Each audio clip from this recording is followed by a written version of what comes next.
Hello बच्चों, नमस्ते। कैसे हैं आप लोग? क्लास 12th में फंक्शन चैप्टर चल रहा है और फंक्शन में आज हम अध्ययन करेंगे कंपोजिशन ऑफ फंक्शन, यानी दो फलनों का संयोजन। इसकी प्रॉपर्टी के विषय में बात करेंगे, डिफिनीशन इसकी क्या होती है, इसको समझेंगे कि क्या होता है दो फलनों का संयोजन एग्जाम्पल के साथ। देखिए, दो फलनों का संयोजन का मतलब होता है कि जैसे हमारे पास कोई दो फलन हैं। सपोज दैट एक फलन हमारे पास f है और वो a से b में है। a और b कोई दो समुच्चय हैं, रिक्त समुच्चय नहीं है, ये अरिक्त समुच्चय हैं क्योंकि इनमें कोई ना कोई एलिमेंट होगा। और दूसरा समुच्चय g है। सपोज दैट ये समुच्चय b से c में है। तो a और b में जो समुच्चय है a से b में, उसको हम f से निरूपित कर रहे हैं। और समुच्चय b से समुच्चय c में एक फलन है जिसको हम g से निरूपित कर रहे हैं।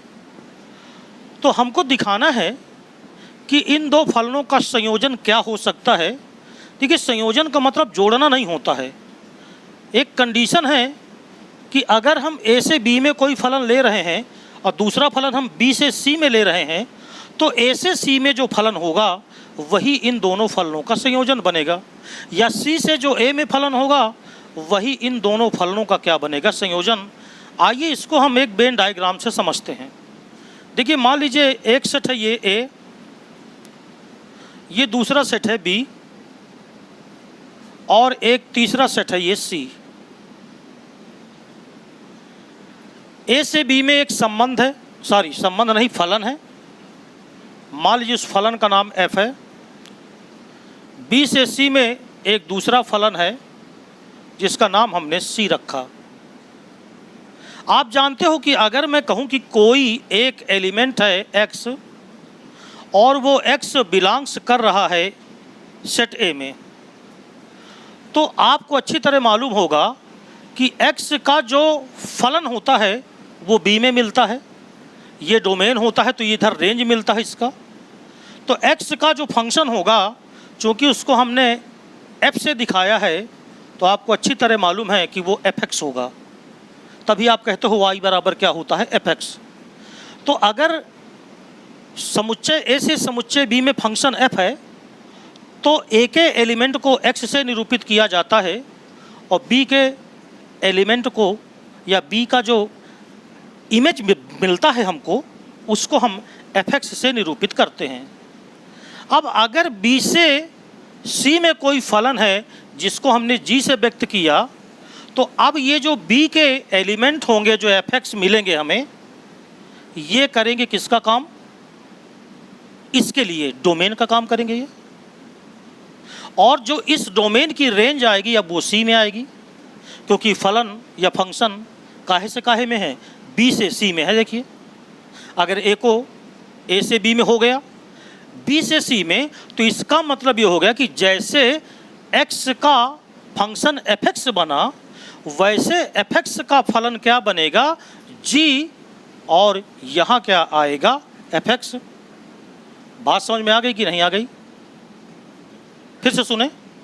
x एक एलिमेंट है जो सेट a में है, a से b में फंक्शन है। इसका मतलब है कि a की जो इमेज होगी उसको हम किससे व्यक्त करेंगे, fx से, क्योंकि फंक्शन क्या है, f है। अब जब हम b से c में फंक्शन दिखाएंगे तो उस फंक्शन का नाम क्या है, g। तो इसकी इमेज अब g में मिलेगी, c में मिलेगी, सॉरी। b की जो इमेज है, b के जो एलिमेंट यहाँ पर हम ले रहे हैं fx, इसकी इमेज कहाँ मिलेगी, c में मिलेगी। और जिस तरह x की इमेज को हमने fx से व्यक्त किया, उसी तरह हम कह सकते हैं कि जो b के एलिमेंट fx की इमेज होगी वो gfx होगी। और आसानी से समझने के लिए अगर आप इसको y कर लें, जैसे आपने इसको किससे व्यक्त किया, y से, तो ये gy होगा। जैसे x से fx हुआ, और अगर fx को हम y से निरूपित कर दें तो फिर ये gy आएगा, और gy ही क्या है, fx है। तो ये जो gfx है, ये हम कहते हैं कि ए से सी में फलन है, यानी हम इसको पढ़ते हैं GOF। ये एक फंक्शन होता है जो ए से काहे में होता है, सी में होता है। ये देखिए, ए का फंक्शन बी में, बी का फंक्शन सी में, तो ए का डायरेक्ट फंक्शन जो सी में होगा उसको हम GOF से व्यक्त करते हैं। और GOF एक फंक्शन हुआ जो किसका किसका संयोजन हुआ, F और G का संयोजन हुआ, composition of F and G। और इसलिए GOF this is a function such that A to C, और हम GOF को व्यक्त करते हैं किससे, GFX से, जहाँ प्रत्येक x ये बिलोंग्स करता है किसमें, A में। तो यही इसकी क्या हो गई, डिफिनीशन, राइट।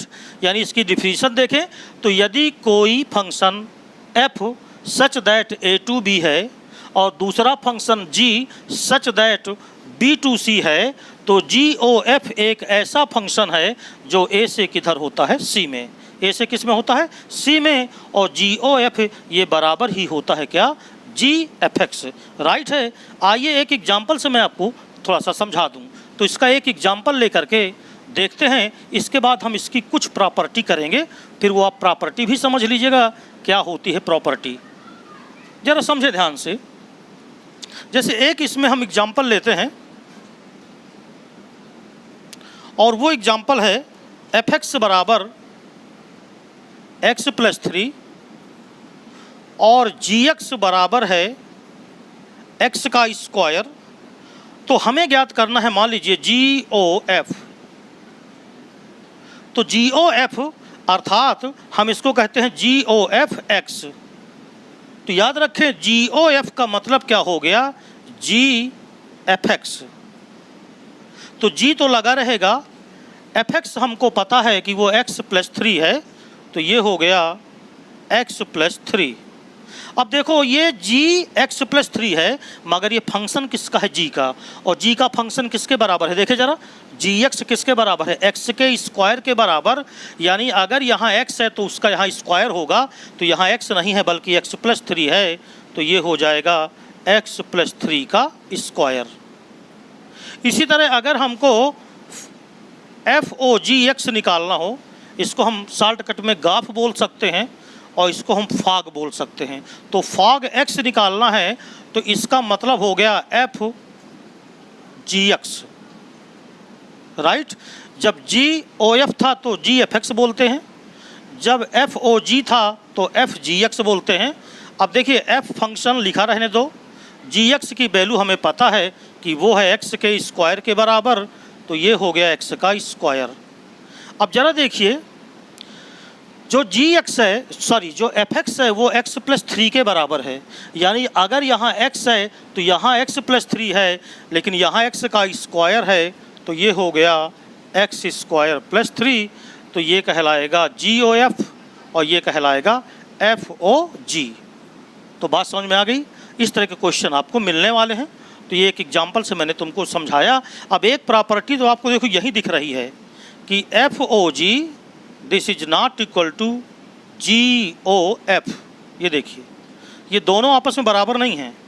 जो GOF आया वो x + 3 का होल स्क्वायर आया, और जो FOG आया वो आ गया कितना, x² + 3। इसका मतलब ये दोनों आपस में बराबर नहीं हैं। अब एक पॉइंट आपको यहाँ नोट करना होगा। अब वो नोट क्या होगा, ज़रा उसको गौर से आप देखिएगा।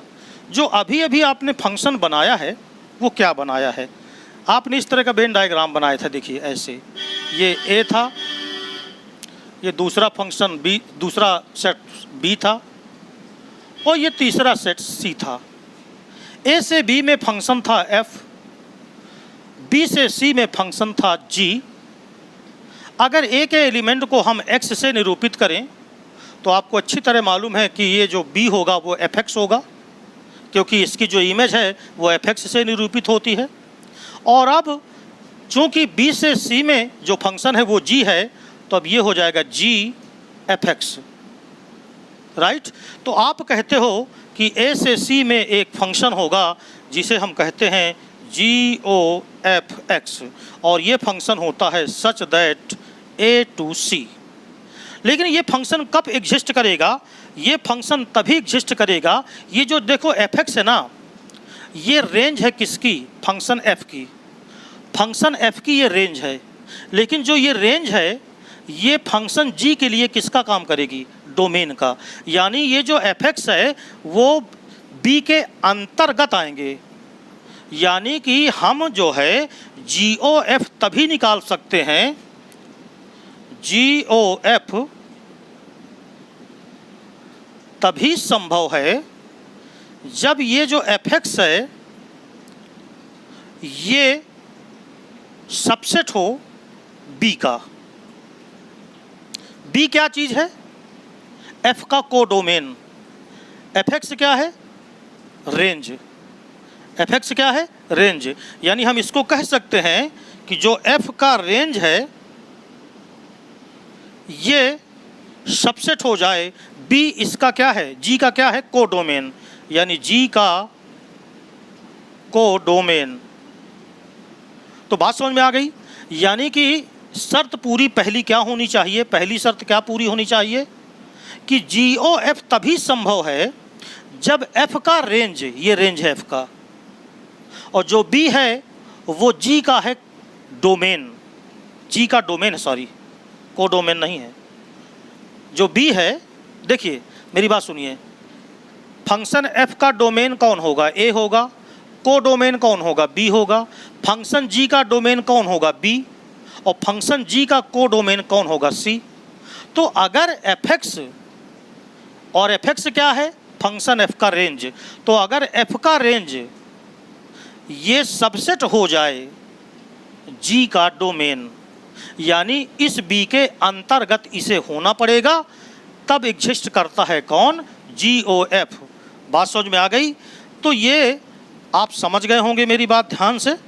लेकिन अगर मान लीजिए दूसरा नंबर अगर हम ये ले लें, अगर एफ ओ जी को कहें कि एफ ओ जी कब एग्जिस्ट करेगा, तो एफ ओ जी तब एग्जिस्ट करेगा जब रेंज ऑफ जी, अब देखो रेंज ऑफ एफ लिखा है ना, अब ये उल्टा हो गया, इसका मतलब जी का रेंज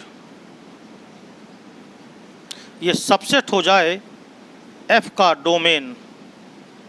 तो ये दो पॉइंट आपको ध्यान रखना है। कभी भी जब आप क्वेश्चन करें और अगर आपसे पूछता है कि बताइए जी ओ एफ कब एग्जिस्ट करेगा, कब जी ओ एफ निकाल सकते हैं, तो जी ओ एफ तभी आप निकाल सकते हो जब एफ का रेंज ये जी के जी के डोमेन का क्या हो? सबसेट हो। तो ये दो प्रगुण हो गए। तीसरा मैंने भी आपको बता दिया था कि जो एफ ओ जी है वो कभी भी जी ओ एफ का बराबर नहीं हो सकता, यानी एफ ओ जी और जी ओ एफ ये बराबर नहीं होते हैं, अलग अलग होते हैं, राइट है ना। और एक प्रगुण और है, चौथा नंबर, 3 प्रगुण इसके हो गए, वो ये है कि यदि एफ एक्स 1-1 फंक्शन है, यदि एफ एक्स 1-1 फंक्शन है और जो जी एक्स है वो भी 1-1 फंक्शन है, एफ एक्स भी एक ही फलन है और जो जी एक्स है वो भी एक ही फलन है, तो जो जी ओ एफ होगा वो भी 1-1 ही होगा, राइट। या एफ ओ जी होगा वो भी क्या होगा? 1-1 होगा। ये चौथा प्रगुण है। अब देखिए इसको समझने के लिए आप इस तरह सोचो कि एफ एक्स और जी एक्स ये दोनों 1-1 फंक्शन हैं, एक हैं। 1-1 फंक्शन में इसके पहले की वीडियो में आपको समझा चुका हूँ। तो जी ओ एफ भी क्या होगा? 1-1 होगा।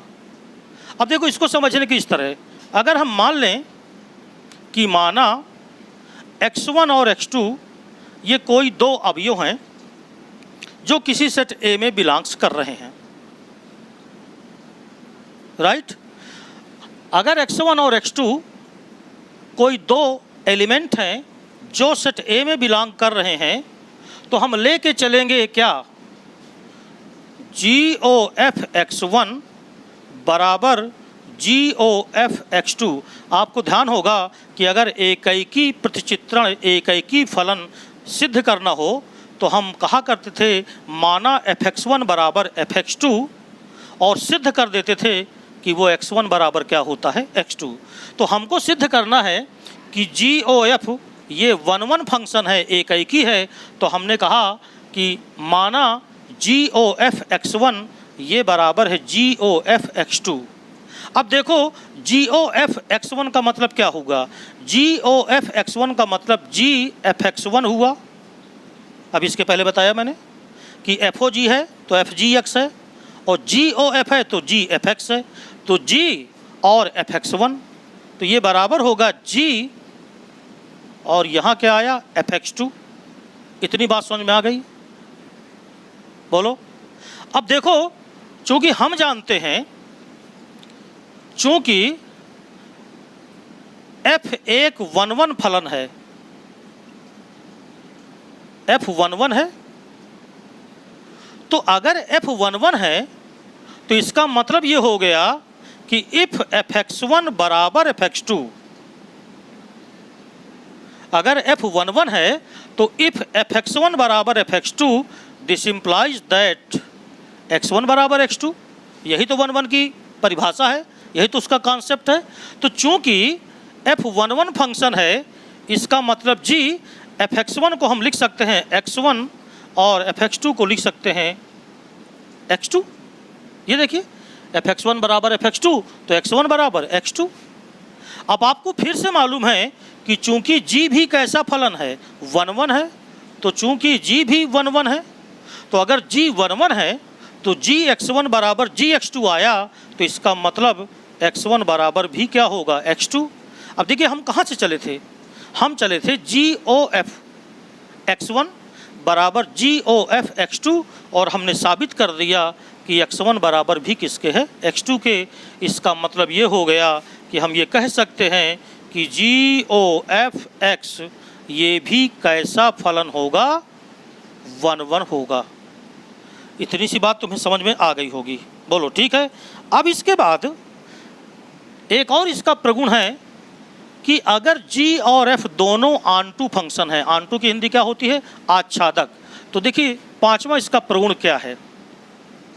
पांचवा है कि यदि G और F दोनों ऑनटू फंक्शन है तो GOF भी ऑनटू होगा। इधर देखें, G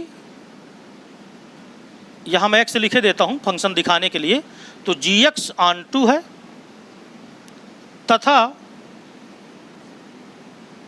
fx भी ऑनटू है। ये पांचवा नंबर है, प्रगुण नंबर 5। यदि gx कोई फंक्शन है वो ऑनटू है और जो fx है वो भी क्या है ऑनटू है, तो हम ये कह सकते हैं कि GOF भी ऑनटू फंक्शन होता है, ऑनटू फंक्शन होता है। तो बात समझ में आ गई है, ये आप समझ गए ना कि अगर G ऑनटू है और F ऑनटू है तो GOF भी कैसा फंक्शन होता है ऑनटू फंक्शन होता है। समझने के लिए जरा इधर देखो, ये है A, ये है B और ये है C, ये 3 सेट हैं A B C।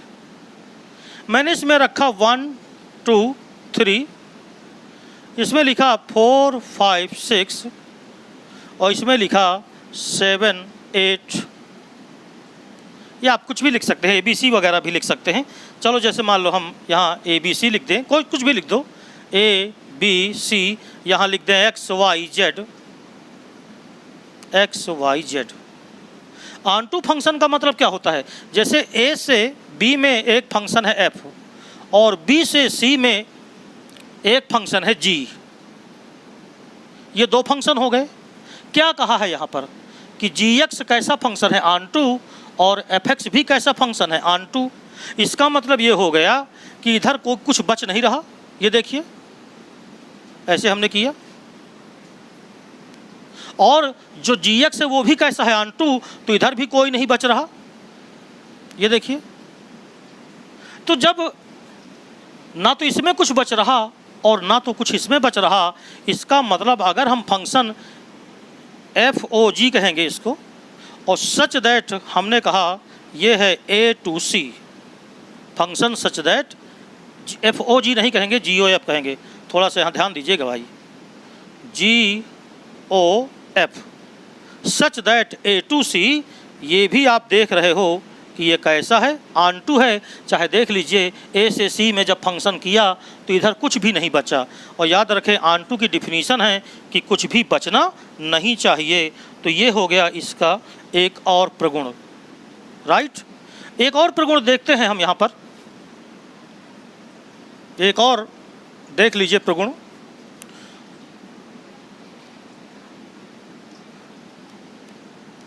और वो प्रगुण ये है कि किसी फलन का तत्समक फलन के संयोजन वही फलन होता है। ये जो अगला है 6वां या 7वां नंबर जो भी होगा, किसी फलन का तत्समक फलन के साथ संयोजन पुनः वही फलन होता है,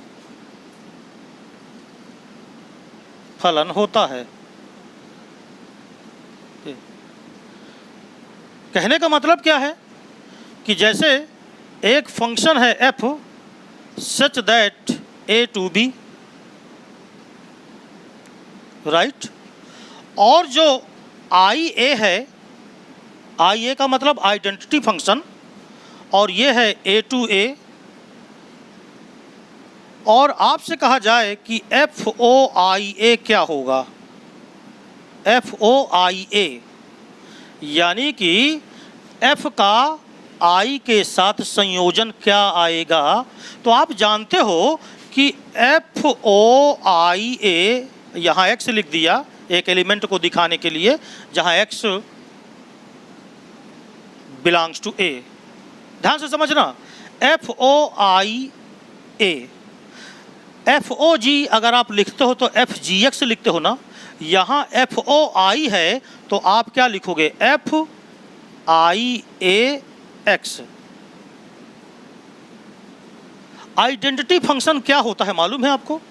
आइडेंटिटी फंक्शन होता है कि यदि कोई फंक्शन है एफ एक्स और वो किसके बराबर हो जाए, एक्स के बराबर हो जाए, ये पहले मैं बता चुका हूँ।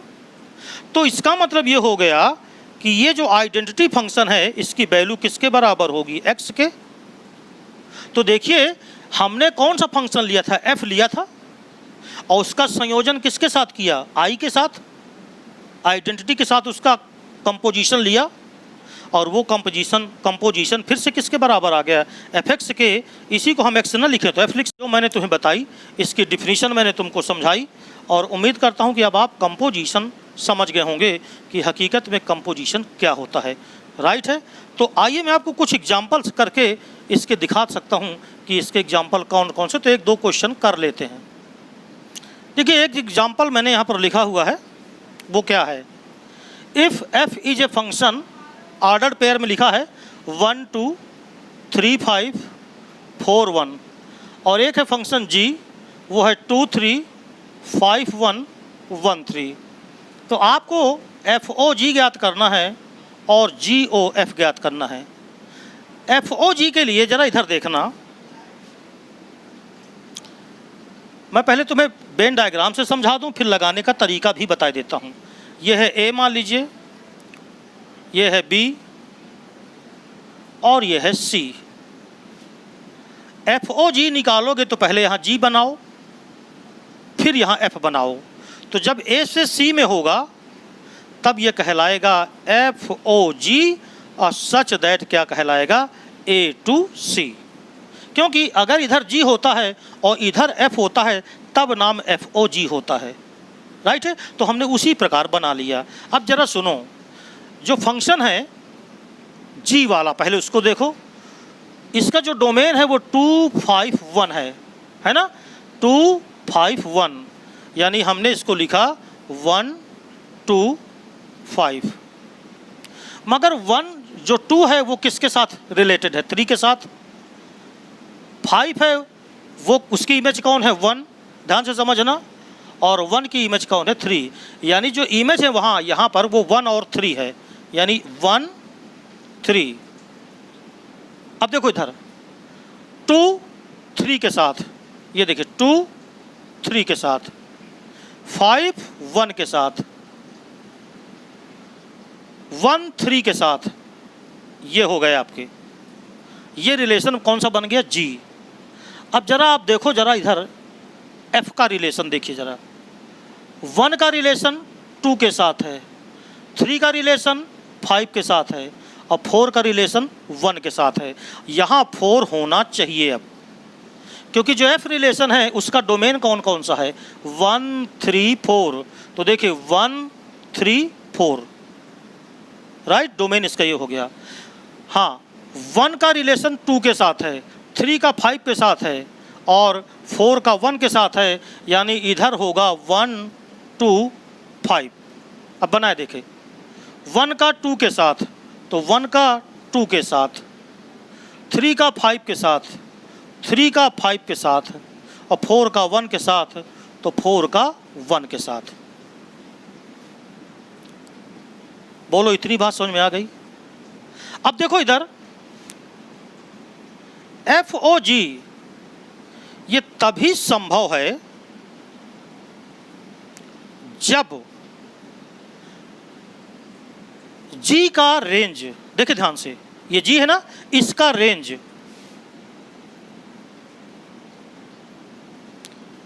ये सबसेट हो जाए किसका, F का डोमेन। तो G का रेंज कौन है 1 3 है, F का डोमेन कौन है 1 3 4 है। तो देख लीजिए जो G का ये रेंज है, रेंज को fx कहते हैं, G का रेंज क्या कहलाएगा, fx नहीं gx कहलाएगा। ये gx, ये है gx 1 3। ये देखिए इस C के जो डोमेन में है उसके अंदर आ गया, यानी सबसेट है। अब अगर मैं तुमसे कहूँ कि FOG बताओ क्या होगा, तो जरा FOG को जरा देखो क्या होगा। 1 से 3 गए और 3 से किस में गए 5, यानी 1 का रिलेशन किससे हो गया 5 से, यानी इसमें कौन कौन आया, ध्यान से देखिएगा 1 5, राइट।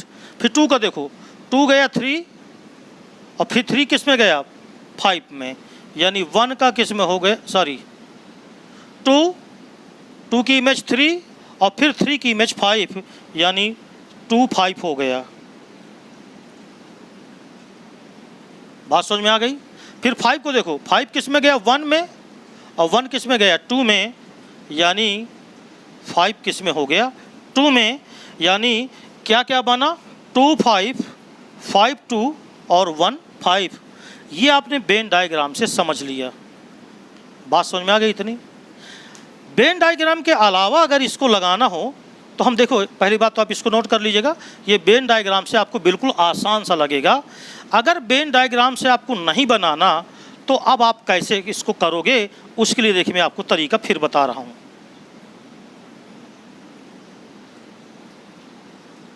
देखिए ये fx के मान है दिए हैं, यानी f1 ये बराबर है 2, f3 ये बराबर है 5,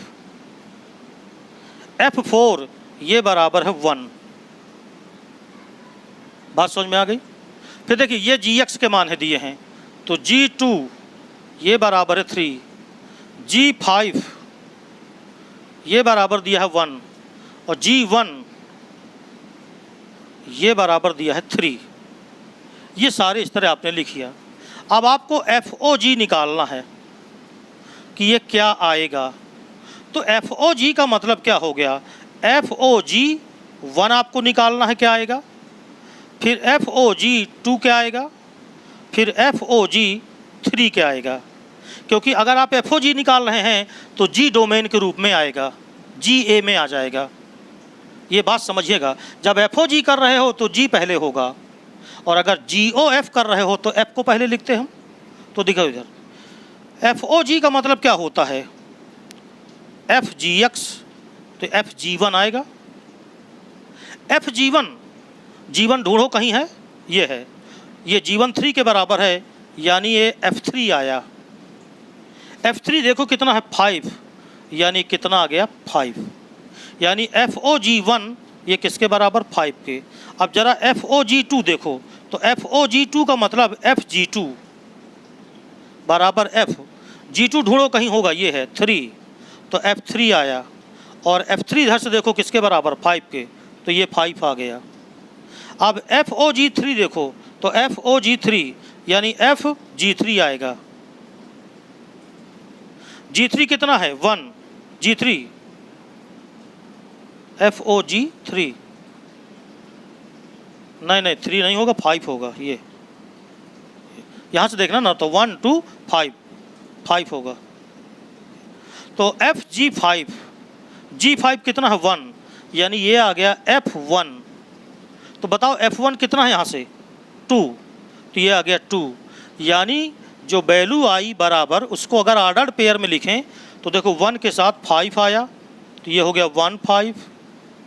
फिर देखो 2 के साथ कौन आया 5, तो हो गया 2 5। और देखो 5 के साथ कौन आया 2, यानी 5 2।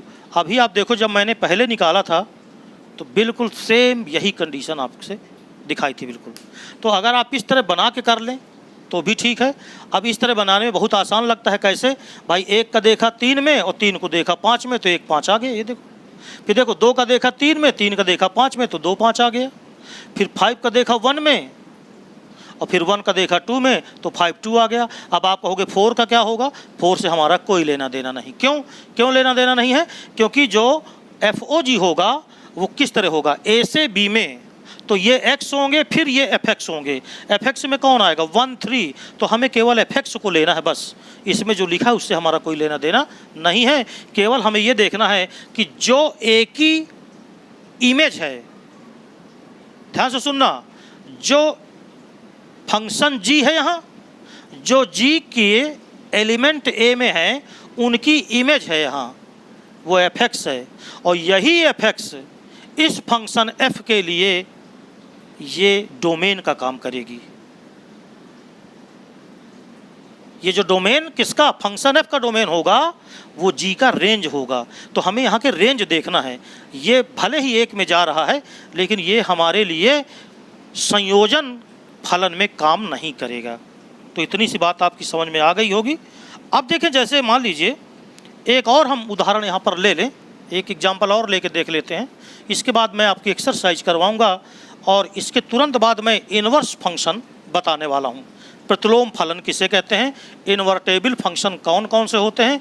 अगर अभी भी आपको संयोजन में कोई डाउट हो, कोई चीज़ समझ में ना आई हो, तो आप कमेंट में हमें बता दीजिएगा, जिससे हम अगला जब इन्वर्टेबल का वीडियो बनाएं तो उसमें हम संयोजन को एक बार फिर से समझा देंगे, जहाँ पर भी आपको दिक्कत हो रही हो।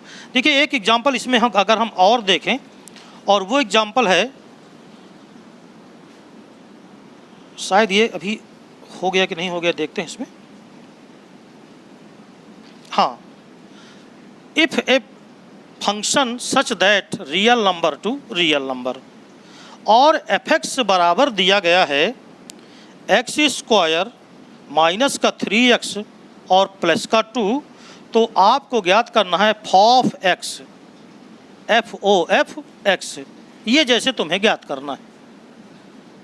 तो इसको ज्ञात करने के लिए देखो, हम जानते हैं कि f(x) ये बराबर होगा f और फिर क्या होगा fx, राइट। अब देखो यहाँ हमने लिखा fx की वैल्यू हमें मालूम है, अब वो है x square minus 3x plus 2।